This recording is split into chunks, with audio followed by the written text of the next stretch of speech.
Hey everybody, Miss Levy here, back with some home woodshop activities.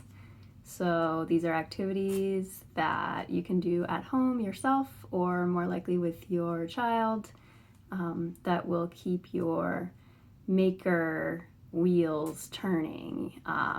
And if you normally do any kind of makerspace or woodworking or shop activities at school, these are a great way to just keep those habits going and to practice some skills that will support what you do at school, or maybe you have a shop at home.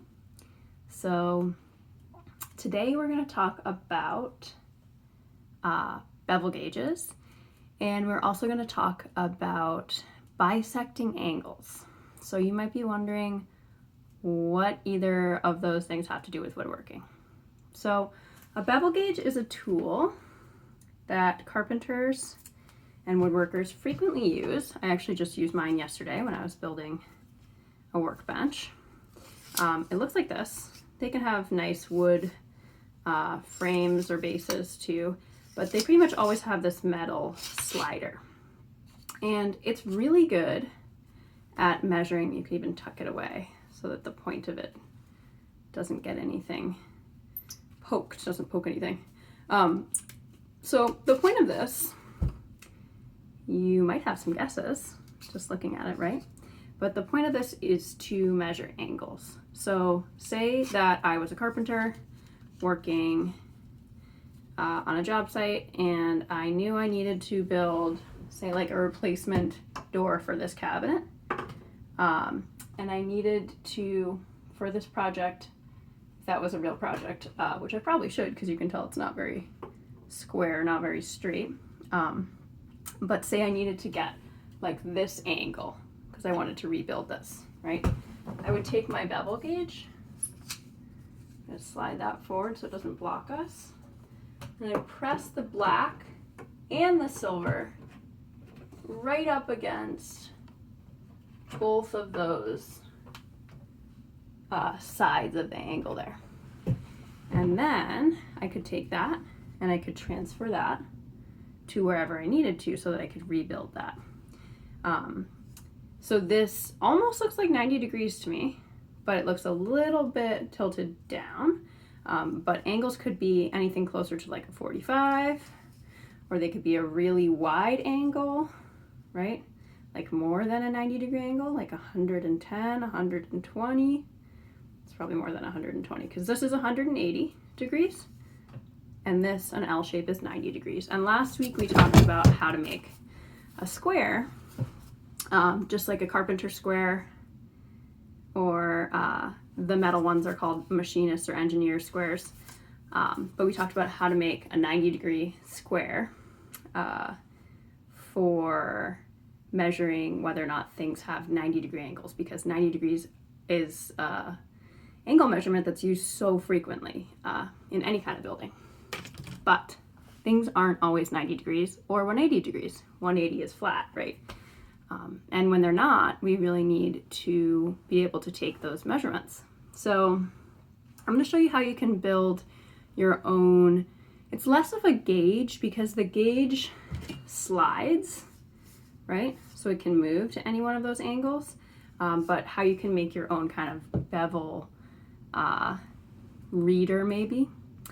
But if you have a brass fastener, you could use that as this hinge.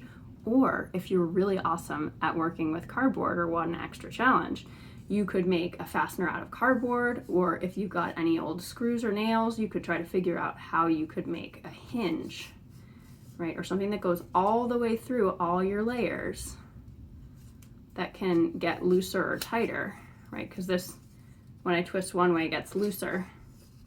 And when I twist the other way, it locks it in place so that I could say, take that back to my shop after going to the work site, right? So you could probably build one that's fancier than what I'm going to show you. I would love to see that. And here we go. So let's put you up here, just like this. Not the right way, sorry.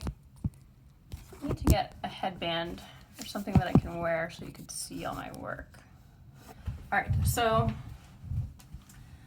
we need to make a bevel reader, bevel gauge, whatever we want to call it.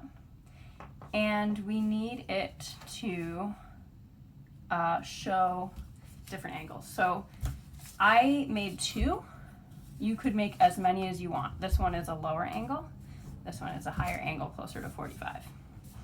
So I literally just took 2 straight pieces of cardboard, very similar to how we made the 90-degree square, and I taped them together. This one I kind of overlapped them.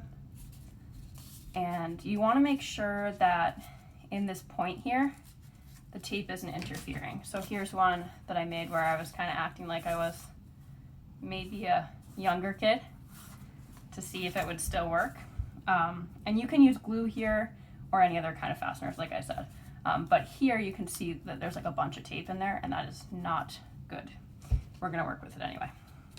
Okay, so I took this angle off of something at a work site, or maybe a plan, right? Maybe I have a plan that draws out, that has drawings of things that I want to build, and maybe I took this angle off of my plan.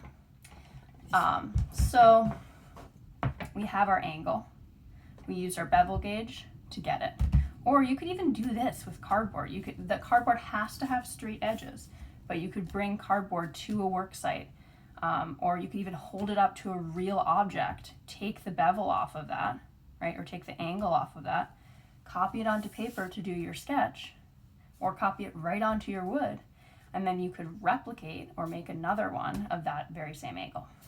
It's kind of like a pattern if anybody is into sewing, or if anybody's into like street art or does this in art class. It's like making a stencil, kind of.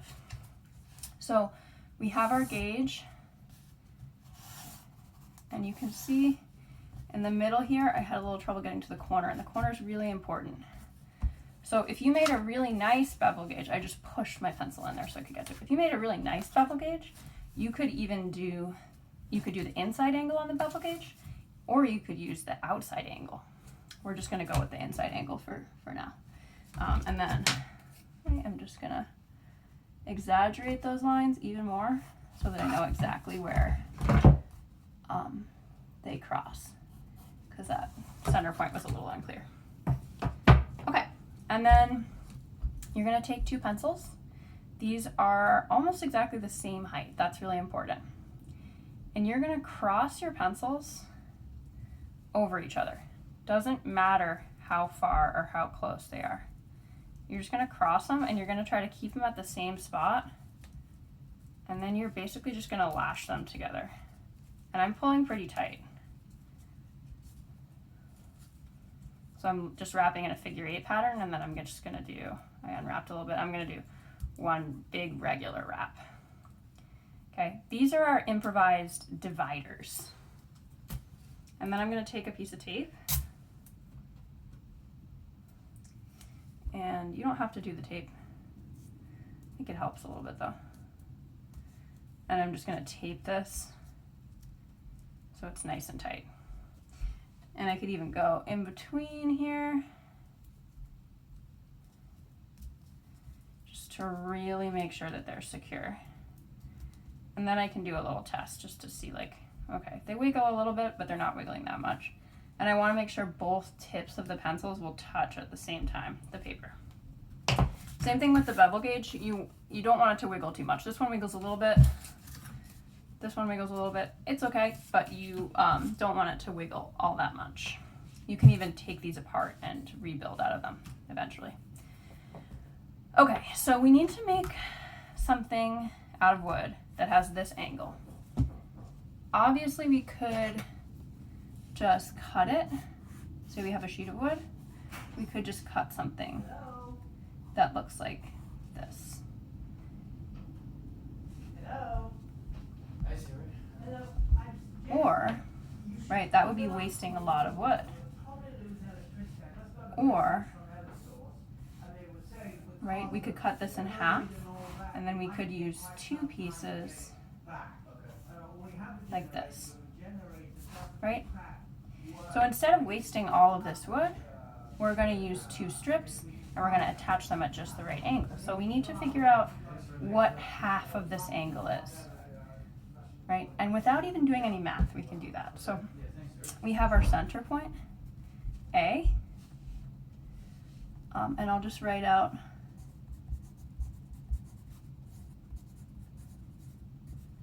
that's how we spell bevel gauge. Okay, so we have our center point, oh yeah, and dividers. If you have a compass, you can also use a compass. A compass is like dividers, but it has a little collar that holds a pencil. So dividers are just 2 metal prongs. A really good way to make this would be using chopsticks too, and then you can just attach the pencils to the chopsticks.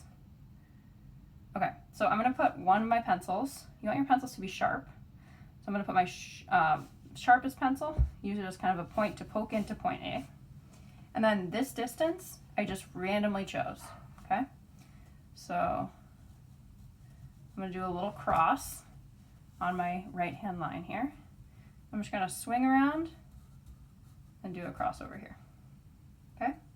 So then let's say, what should we call these? Let's just say these are B and C, that's fine. Okay, so then I'm gonna switch my point pencil to there, and I'm going to not even change the size of my divider. Oh. So this is why it's important that your dividers are nice and strong. So I'm gonna hold them at the top like this. I'm not even gonna change the width of the dividers. But you can imagine if I kept going, this would make a circle. But we just wanna make a curved line. And then I'm gonna put the point on point B, keeping the dividers the same, and make part of a curved line here. So that's the beginning. And then we have, let's call this our bisecting point. There might be a fancier name for that, but that's just what we're gonna call it. Okay, and then if I go smaller, like if I make my dividers smaller,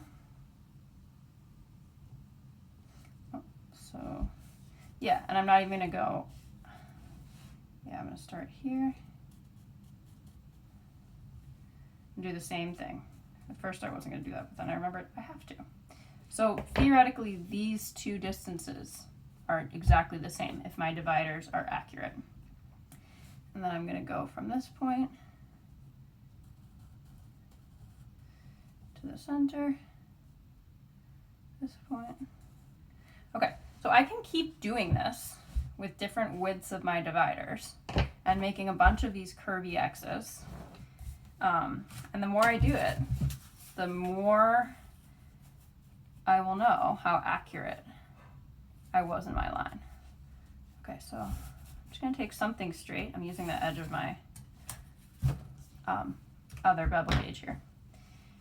And so you can see I went right from the center of this bisecting point to A, or our center point, right? And then you can see I missed the center of our other bisecting point there, meaning that my dividers weren't totally accurate. But I could do more, and maybe I get 2 out of 3, right?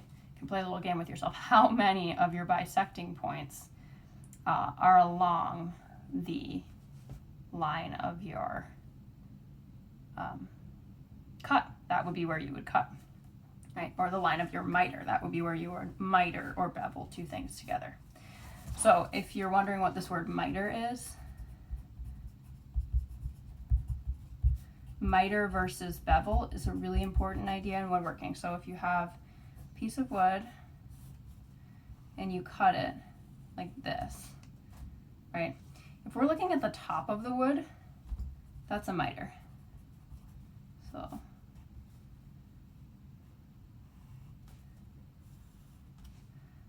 that wasn't the best drawing I've ever done, but you get the idea.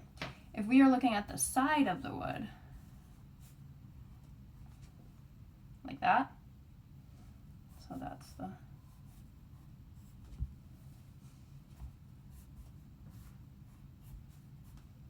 this is a bevel. Okay, so I wonder how many of these you can do. I wonder how accurate your bisections are going to be. So you can also measure this with a protractor, right? Even just eyeballing this, I can see that my bisection isn't super accurate. This looks smaller to me than this. You don't need a protractor too. You can even measure the distance from one point to another point, equidistant. So these have to be equidistant from point A. Older kids, you'll know what I'm talking about because you've probably learned this in math. So if these two distances are the same, then you know that you had an accurate bisecting point. So then we could take, like, imagine this would be your wood, right, that would sit at that angle. We can make all different kind of things. We can make octagons out of wood. We can make angled door frames. We can make garden beds that are triangle shaped. We can make chair backs and seats, all kinds of stuff with angles, and we need to know how to bisect because of that. And this wood could be however thick, right? It could be this thick too.